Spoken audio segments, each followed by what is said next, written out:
Day 2 part 1. ప్రతి సంవత్సరం traffic ఎందుకు పెరుగుతుందో ఎప్పుడైనా ఆలోచించారా? భారతదేశంలో ప్రతిరోజు సుమారు 80,000 నుంచి 85,000 వరకు కొత్త వాహనాలు రోడ్లపైకొస్తున్నాయి. అంటే సంవత్సరానికి దాదాపు 2.6 నుంచి 2.7 కోట్ల కొత్త వాహనాలు.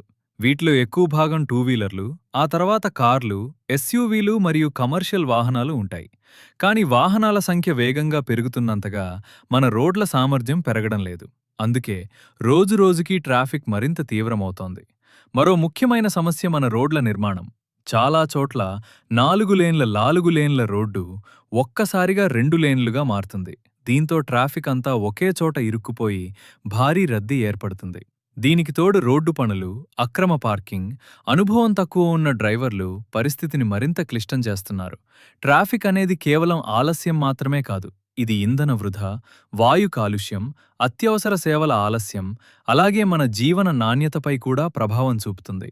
ఏఐటీఎల్ఎస్లో మా నమ్మకం ఏమిటంటే, పరిష్కారం మరిన్ని రోడ్లు నిర్మించడం మాత్రమే కాదు, artificial intelligence, real time traffic monitoring మరియు స్మార్ట్ ట్రాఫిక్ సిగ్నల్ మేనేజ్మెంట్తో ఇప్పటికే ఉన్న రోడ్లను మరింత తెలివైనవిగా మార్చడం. Smarter roads, safer lifes.